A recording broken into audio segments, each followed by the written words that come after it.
Chers frères et sœurs, Assalamu alaikum wa rahmatullah wa barakatuh.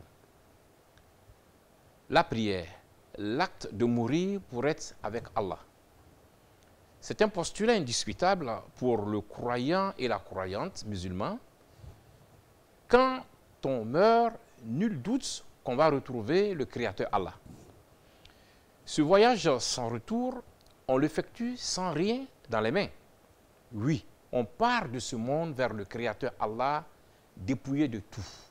L'argent, les biens matériels, le rang social et autres.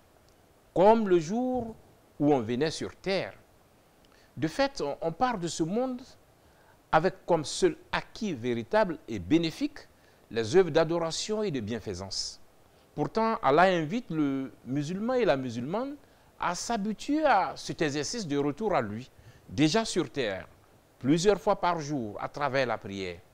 En effet, en prenant l'intention sincère d'accomplir la prière, le fidèle musulman accepte de tout laisser tomber, de tourner momentanément le dos au bas monde pour aller à la rencontre de son Créateur Allah.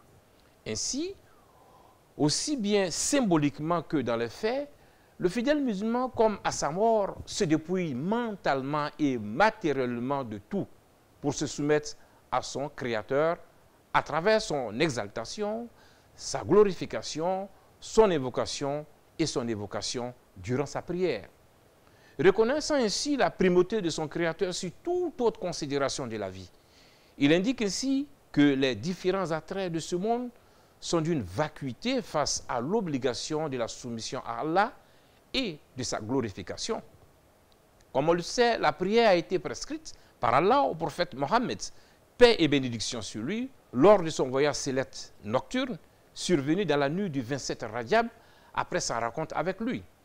Dès lors, en accomplissant la prière, le fidèle musulman fait son voyage à lui, qui lui permet d'aller rencontrer lui aussi son Créateur Allah. D'ailleurs, les paroles de la première partie de la Tashaoud sont une répétition du dialogue qui a eu lieu entre le prophète Mohammed, paix et bénédiction sur lui, et son Créateur Allah. Quand le fidèle prend la pleine conscience de cette symbolique, la prière devient un moment exceptionnel et hautement prioritaire de sa vie. Pendant la prière, il parvient à une concentration qui lui permet d'entrer véritablement en dialogue avec son Créateur Allah et d'en tirer pleinement profit. Cette habitude quotidienne contribue à créer une intimité entre le croyant et son Créateur Allah et une assurance qui aide celui-ci à nullement craindre l'éventualité implacable du retour définitif à Allah. C'est pourquoi Allah affirme au verset 1 et 4, puis 9 à 11 de la sourate 23, les croyants, je cite, « Bienheureux sont certes les croyants, ceux qui sont humbles dans leur salat, qui se détournent des futilités et qui observent strictement leur salat. Ce sont eux les héritiers qui hériteront le paradis pour y demeurer éternellement. » Fin de citation. En somme, chers frères et sœurs, la prière en islam est le fondement du lien entre le fidèle et son Créateur Allah. C'est la clé qui permet d'entrer en dialogue avec Allah et qui exclut la possibilité de l'existence éventuelle des médiateurs entre le fidèle et son Créateur Allah.